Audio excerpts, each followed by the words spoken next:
Hello friends, स्वागत है आप सभी का मेरे channel Shiv twin flame journey पर। माँ लविंग ट्विन सोल्स, आप सबों को बहुत बहुत प्यार एवं आभार। जितने भी नए सोल मेरे इस चैनल पर आए हुए हैं, मैं सभी का स्वागत करती हूँ। ट्विन फ्लेम्स, सच्चा प्यार और विश्वास उसे आने पर मजबूर कर देता है। प्रियो, अगर आप इस ट्विन फ्लेम जर्नी में हैं तो इस जर्नी को और इस कनेक्शन को समझना बहुत ज़रूरी है, क्योंकि बहुत से लोग इल्यूज़न में फंसे हैं। उनको समझ में ही नहीं आ रहा है कि आखिर किस तरह से जर्नी को पूरा करें। इसीलिए आज कुछ विशेष जानकारियाँ मैं इस वीडियो के माध्यम से आपको दूंगी। जो बातें मैंने खुद भी जानी थी काउंसलिंग के दौरान, एक डीएफ ने अपनी बातें शेयर की थी, आज वही बातें मैं आपको शेयर करने जा रही हूँ। हो सकता है इससे आपकी जर्नी में आपको सहायता मिले। प्रियो, ये ट्विन फ्लेम जर्नी हर जर्नी से अलग है। ये प्रेम की दिव्य यात्रा है। ये विश्वास की एक यात्रा है जिसमें आपको अकेले ही चलना है, और ये आपके भीतर की यात्रा है, एक आंतरिक यात्रा जिसमें आपको बाहर की ओर नहीं देखना है। क्योंकि अगर आप बाहर देखें तो आपकी ऊर्जा उनकी ओर फ्लो होगी और इससे आपकी एनर्जी लीक होगी और आपकी जर्नी डिले होगी। इसलिए ज़रूरी है कि अपनी एनर्जी को खुद में लगाएं, खुद पर फोकस करें और अपनी यात्रा में आगे बढ़ें। क्योंकि जब जब आप बाहर देखते हैं तो कहीं ना कहीं आप एक इल्यूज़न में फंस जाते हैं। बाहर की बातें, बाहर के लोग, बाहर की परिस्थितियाँ आपको हर समय ट्रिगर करती हैं, आपको पथभ्रष्ट करती हैं। आप अपनी जर्नी में आगे नहीं बढ़ पाते। इसलिए ज़रूरी है कि खुद पर फोकस करें। तो इस जर्नी में जितना ज़्यादा विश्वास का महत्व है उतना ही प्रेम का, क्योंकि दोनों ही डिवाइन की व्यवस्था है। और जिन्होंने भी इसका पालन किया है उनके लिए सारी बातें अनुकूल हो गई। कुछ समय पहले एक डीएफ जिनसे मेरी बात हुई थी और उन्होंने अपने बारे में कुछ बातें शेयर की थी।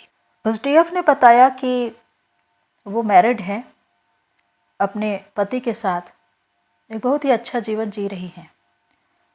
लेकिन कुछ समय के बाद उनके ट्विन का उनकी ज़िंदगी में आना होता है। अब ट्विन का जो जुनून है, जो नशा है, वो इतना ज़्यादा होता है कि इंसान पागलपन की हद तक चला जाता है। एक दीवानियत सी छा जाती है, उसे पाने की इच्छा और दौड़ में वो भागता चला जाता है, क्योंकि आकर्षण इतना ज़्यादा होता है।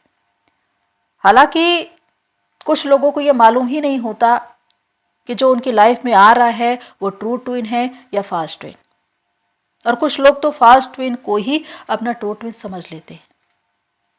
तो यहाँ पर यह हुआ कि उस डीएफ ने यह निर्णय किया कि वो अपने पति के साथ नहीं रहेगी, क्योंकि वो प्यार, वो कनेक्शन जिसमें विश्वास था, कब का ख़त्म हो चुका था।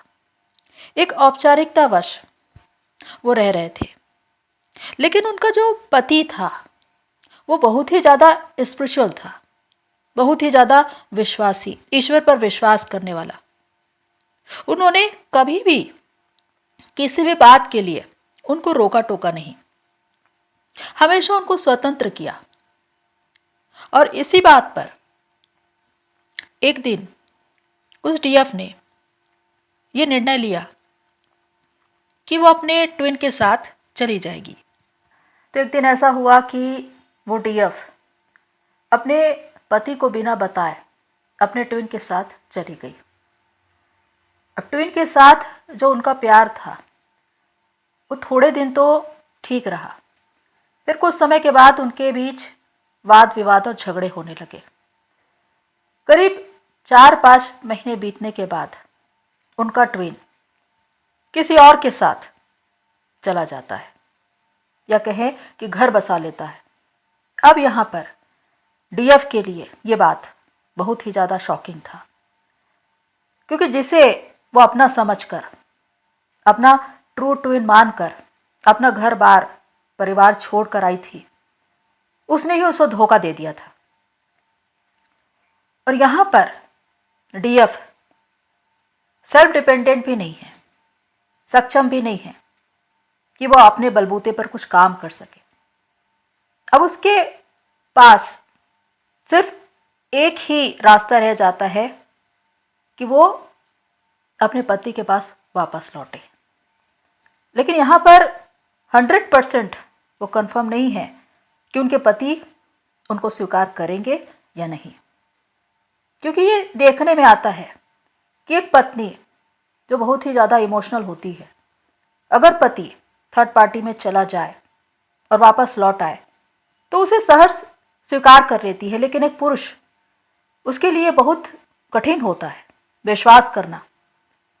लेकिन उस डीएफ के पास कोई रास्ता नहीं था, क्योंकि आजीविका का कोई साधन नहीं था, और जिस पर उसने विश्वास किया उसने ही धोखा कर दिया। अब न तो इस ट्विन फ्लेम जर्नी पर विश्वास रह गया, न इस कनेक्शन पर सबसे ज़्यादा उनको इस बात पर रियलाइज हुआ कि उन्होंने कितनी बड़ी गलती की थी। अपना परिवार, अपने पति को छोड़कर एक ऐसे इंसान पर विश्वास करना जिसे वो अपना ट्रू ट्विन समझती है, और वही उसको मझधार में छोड़कर चला गया। यहां पर यही कहा जाता है कि कर्मा बैक, जो आप करेंगे, जो आप बोएंगे, वही आप पाएंगे। इस जर्नी में सबसे ज्यादा महत्वपूर्ण है अपने कर्म क्षेत्र को ईमानदारी से पूरा करना, अपने पति या पत्नी के साथ ईमानदारी से उस रिश्ते को निभाना, न कि उसे बीच में छोड़कर उन्हें धोखा देकर चले जाना। क्योंकि जो कुछ आप करते हैं वही आपके पास वापस लौटता है, और यही तो हुआ। उन्होंने अपने पति को चीट किया और उनके ट्विन ने उनको चीट किया। तो अब उनको ये बात समझ में आई कि उन्होंने कितनी बड़ी गलती की है, और अब उनके मन में पश्चाताप था कि वो अपने पति से माफी मांगना चाहती थी, उनके पास वापस लौटना चाहती थी। और एक दिन वो वापस लौटकर अपने पति के पास आई और उन्हें अपने बारे में सब कुछ बताया, और उनके पति ने सहर्ष प्रेम सहित उनको स्वीकार कर लिया। अब इस पूरे वृत्तांत में जो कुछ भी हुआ उसे आपको समझना है कि किसका प्रेम और किसका विश्वास जीता। वास्तव में उस डीएफ के पति का प्यार और विश्वास जीता, क्योंकि जब उसकी पत्नी उसे छोड़कर चली गई तो वो बहुत ज़्यादा टूट गया, हताश हो गया, निराश हो गया। लेकिन उसने ईश्वर का दामन थाम लिया, उसने सरेंडर कर दिया डिवाइन के सामने, रात और दिन प्रार्थना की कि मेरी पत्नी लौट आए, क्योंकि वो उससे बहुत प्यार करता था। अब प्यार ऐसा होता है कि जो सामने वाले की गलती और उसकी कमियों को देखकर भी उसे स्वीकार करता है। अगर वो अपराध करे तो उसको भी ढांप देता है। सच्चा प्यार यही होता है, जो अपराध को ढांप दे और जो जैसा है उसे वैसे ही स्वीकार करे। तो यही मानसिकता थी उनके पति की कि वो रात और दिन ईश्वर से प्रार्थना करता रहा, अपना कर्म निरंतर करता रहा। पर सबसे बड़ी बात कि उसे मालूम ही नहीं था कि ट्विन फ्लेम जर्नी होती है, जबकि उसकी पत्नी यानी उस डीएफ को मालूम था कि ट्विन फ्लेम जर्नी होती है। लेकिन यहां पर डीएफ का अपने पति के पास वापस लौट आना, पश्चाताप करना, अपनी गलतियों के लिए माफी मांगना और उस पति का अपनी पत्नी को स्वीकार कर लेना, यहां पर सच्चे प्रेम और विश्वास की जीत है। लेकिन सच्चा प्यार और विश्वास तो उस पति का था जो ट्विन फ्लेम जर्नी के बारे में जानता भी नहीं था। इसीलिए मैं हमेशा ये कहती हूं कि आप ट्विन फ्लेम जर्नी के बारे में जानते हैं नहीं जानते हैं ये मैटर नहीं करता, आप ईश्वर की व्यवस्था का पालन करते हैं ये मैटर करता है, और उसकी व्यवस्था है प्रेम और विश्वास। तो यहाँ पर यही दिखाई देता है कि वो डीएफ जो इस ट्विन फ्लेम जर्नी के बारे में जानती तो थी, लेकिन डिवाइन की व्यवस्था, उनका नियम, प्रेम और विश्वास का पालन नहीं कर पाई। इसलिए वो अपनी जर्नी में स्टक हो गई। जिसे वो अपना ट्रू ट्विन समझ रही थी, वही उसे धोखा देकर चला गया। उनका विश्वास टूट गया। लेकिन दूसरी ओर जो उनका पति ट्विन फ्लेम जर्नी के बारे में जानता भी नहीं था, उसने डिवाइन की व्यवस्था का पालन किया, प्रेम और विश्वास में रहा। इसलिए उनकी विश पूरी हुई, यानी कि उनकी पत्नी वापस लौट कर आई। और सबसे बड़ी बात तो यह है कि सामने वाला अगर गलतियां करता है, चूक करता है, अपराध करता है, उसके बाद भी आप उन तमाम बातों को भुलाकर उसे स्वीकार करते हैं, यही सच्चा प्रेम है। इसका भी मैं एक उदाहरण देती हूं। इस जर्नी में शिव शक्ति कॉन्सेप्ट क्यों जुड़ा है? क्योंकि मां शक्ति और शिव जी के जीवन में बहुत अंतर था। मां शक्ति महलों की राजकुमारी थी और शिव जी एक औघड़ थे जो शमशान घाट में नरमुंडों की माला पहने बैठे रहते थे। दोनों के जीवन में बहुत भिन्नता थी, क्योंकि एक सामान्य जीवन जीने वाला किसी औघड़ के साथ दाम्पत्य जीवन नहीं जी सकता। लेकिन उसके बाद भी सर्वोपरि है प्रेम, कि मां शक्ति शिव जी से इतना ज्यादा प्रेम करती थी कि उनके जीवन की इन बातों को देखकर भी उनको स्वीकार करना चाहती थी, उनको पाना चाहती थी। इनमें उनका सच्चा प्यार, उनका विश्वास, उनकी भक्ति, उनका समर्पण था। और यही उनकी तपस्या बनी कि जन्मों जन्मों की साधना और तपस्या करके उन्होंने शिव जी को पाया। और इसी प्रेम और समर्पण और भक्ति के तहत शिव जी ने उनको स्वीकार किया। तो यहां पर इस जर्नी में क्या दिखाई देता है कि जब डीएम के भीतर तमाम प्रकार की गलतियां दिखाई देती है, वो ईगो में है, वो बहुत ज्यादा एटीट्यूड में है, वो अलग अलग कनेक्शन में जा रहा है, उसे बहुत से एडिक्शन हो गए हैं। और यहां पर डीएफ कहती है कि ऐसे इंसान को हम कैसे अपनाएंगे, इसमें तो इतनी सारी गलतियां हैं। आज आधुनिक युग में आपके डीएम के अंदर ऐसी ही बातें दिखाई देंगी, क्योंकि उनके लोअर चक्रास ब्लॉक होते हैं, जिसकी वजह से उनका जीवन इस तरह का होता है। लेकिन इस बात को आपको स्वीकार करना है कि चाहे उनमें कितनी ही गलतियां क्यों ना रहे, उन्हें स्वीकार करना है। क्योंकि जो प्रेम अपराधों को ढांप कर सामने वाले को सहर्ष स्वीकार करे, वही सच्चा प्रेम है। तो ये जर्नी इसी बात की मांग करती है कि जो हम कहते हैं कि सामने वाला बदले तब हम बदलेंगे, ये जर्नी ऐसी नहीं है। इसमें हमको बदलना है, हमको अपने अंदर परिवर्तन लाना है, ताकि सामने वाला खुद ब खुद परिवर्तित हो जाए। इसीलिए जब आप अपनी कुंडलिनी पे काम करते हैं, तो आपके पार्टनर, चाहे वो ट्विन हो या आपका सोलमेट हो, उसकी कुंडलिनी अपने आप राइज होनी शुरू हो जाती है। मेरे पास कितनी ही डीएफ ऐसी भी आई जिन्होंने ये कहा कि उनके पति कार्मिक हैं, जो उनको सताते हैं, मारते हैं, अच्छा व्यवहार उनका नहीं है। लेकिन जब उन्होंने अपनी कुंडलिनी पे काम करना शुरू किया, तो उनके कार्मिक पार्टनर भी सोलमेट बन गए। उनके लिए प्रेम उमड़ पड़ा, उनका स्वभाव बिल्कुल बदल गया।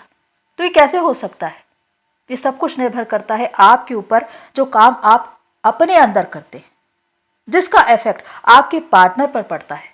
दूसरी जो सबसे महत्वपूर्ण बात है इस जर्नी में, कि आपका ध्यान सिर्फ बाहर की ओर रहता है, यानी कि अपने ट्विन की ओर, कि उसके जीवन में क्या हो रहा है। अगर वो किसी थर्ड पार्टी में चला गया या उसने शादी कर ली, तो आप हमेशा उनकी पतासाजी करते रहते हैं कि वो किस टाइम क्या कर रहा है, और उसी बात को देख देख कर आप एंगर और जेलिसी में आते रहते हैं। ये लो वाइब्रेशन की एनर्जी है। जितना ज़्यादा आप उन्हें देखेंगे, जितना ज़्यादा ध्यान आपका उनकी ओर रहेगा, उतनी ज़्यादा एनर्जी आप उन्हें दोगे। एनर्जी लेवल पर आप ही ड्रेन होंगे और वो लगातार रन करता रहेगा। इसीलिए उनको उनके साथ छोड़ दीजिए। चाहे वो किसी के भी साथ जाना चाहे, आप सिर्फ खुद पर काम करें। और सामने वाले से उम्मीद तो करना ही नहीं है। ये जर्नी डिटैचमेंट की जर्नी है। अगर थोड़ा भी अटैचमेंट में आए तो आप फिर से लो वाइब्रेशन में चले जाएंगे। क्योंकि मेरे पास जो डीएफ आई, जो मैरिड थी अपने ही ट्विन के साथ, वो शादी के बाद अपने ही ट्विन से उम्मीद रखने लगी कि वो उनको समय दे, उनको प्यार करे, उनको घुमाए फिराए, वो पहले वाला रोमांस जो अब उनको और चाहिए। लेकिन वैसा होता नहीं, क्योंकि शादी के बाद जिंदगी बदल जाती है। डीएम जो होते हैं बहुत ज़्यादा लॉजिकल होते हैं और अपनी जीविका को आगे बढ़ाने के लिए हमेशा प्रभावशाली कार्य करते रहते हैं। क्योंकि पैसा कमाना है, लाइफ स्टाइल अच्छी होनी चाहिए, समाज में हमारा मान सम्मान रहना चाहिए, लोगों के बीच हमारा अपना एक रुतबा होना चाहिए, इस दिशा में वो हमेशा काम करते हैं। तो होता यह है कि उनका ध्यान अपने ही पार्टनर पर कम हो जाता है। अब यहाँ पर जो डीएफ है वो ये सोचने लगती है कि वो मुझ पर ध्यान नहीं दे रहे हैं। यहाँ से आपकी चेजिंग शुरू होती है। आप जैसे ही उम्मीद करने लगेंगे, आप चेजिंग में आ जाएंगे, आप उनके पीछे भागने लगेंगे, आप में सेल्फ लव की कमी हो जाएगी और उसके बाद आपका जो पति है, जो आपका ट्विन है, वो रन करने लगेगा। और बहुत से लोगों के जीवन में ये हो रहा है। इसका मतलब ही यही है कि आप फिर से चेजिंग में आ गए, आपकी डीएफ एनर्जी फिर से एक्टिवेट हो गई। तो यहाँ पर क्या करना है? सेल्फ लव करना है, खुद से प्यार करना है, खुद को समय देना है, खुद की रिस्पेक्ट करनी है। जो चीज़ आप उनसे चाहते हैं वो खुद को दीजिए, वो अपने आप वापस आ जाएगा। तो प्रियो, इस बात पर विश्वास करिए कि ये जर्नी बैलेंस की जर्नी है। मतलब अपने भीतर एक बैलेंस बनाकर चलना है, शिव शक्ति में एक बैलेंस बनाकर चलना है, ताकि आपके बाहर की परिस्थितियाँ बैलेंस हो सके, संतुलित हो सके। जैसा काम आप अपने भीतर करेंगे उसका परिणाम बाहर दिखाई देगा। अगर आपका ट्विन, आपका पार्टनर आपसे भाग रहा है, इसका मतलब आपके भीतर शिव शक्ति डिस्कनेक्ट है। तो इनर वर्क करिए, अपने अंदर काम करिए, उसे मर्ज करिए, डिवाइन में सोल मर्जिंग करिए, और इसके द्वारा आप अपने ट्विन से बाहर फिजिकल प्लेन पर रीयूनाइट हो पाएंगे। इसीलिए कहा जाता है कि एक नॉर्मल जर्नी में रहने वाला इंसान जो ट्विन फ्लेम जर्नी को नहीं जानता, वो ये भी नहीं जानता कि उसके अंदर शिव शक्ति एनर्जी है, लेकिन अगर वो प्रेम और विश्वास का पालन करता है तो डिवाइन की व्यवस्था का पालन करता है, और इसके द्वारा वो खुद को बैलेंस कर पाता है, कंप्लीट कर पाता है और अपने रिश्ते नातों को सही कर पाता है। लेकिन इसके विपरीत एक ट्विन फ्लेम जर्नी में चलने वाला इंसान अगर प्रेम और विश्वास का पालन ना करे तो उसकी जर्नी स्टक हो जाती है, क्योंकि वो डिवाइन की व्यवस्था का पालन ही नहीं कर रहा है, वो संतुलन उसके भीतर आ ही नहीं पा रहा है। इसीलिए यहाँ पर ये मैटर नहीं करता कि आप इस जर्नी को कितना जानते हैं, बल्कि मैटर ये करता है कि आप डिवाइन की व्यवस्था का पालन करते हैं या नहीं, और वो है प्रेम और विश्वास, और इसके द्वारा ही आप इस जर्नी में आगे बढ़ते हैं। इसीलिए आपका सच्चा प्रेम और विश्वास ही आपके ट्विन को, आपके पार्टनर को आपके पास आने के लिए मजबूर कर देता है, क्योंकि उसको कभी भी देखने की ज़रूरत नहीं है कि वो कब आएगा, उसको आना पड़ता है अगर आपने अपने भीतर काम पूरा किया है। और वही कंप्लीटनेस है कि आप अपने भीतर कंप्लीट फील कर रहे हैं, आपको नीड नहीं है बाहर उसकी, तब वो वापस लौट आता है। और यहाँ पर इस बात को याद रखना है कि प्रेम, विश्वास और निरंतर कर्म ये हमेशा बनाए रखना है, ताकि आप अपनी जर्नी में आगे बढ़े और उसे पूरा करें। तो प्रियो, होप्स ये सारी बातें आपको हेल्प करें। आज के लिए इतना ही, फिर मिलते हैं नेक्स्ट वीडियो में। तब तक के लिए take care and God bless you all मेरी सोल फैमिली। आप सभी की जर्नी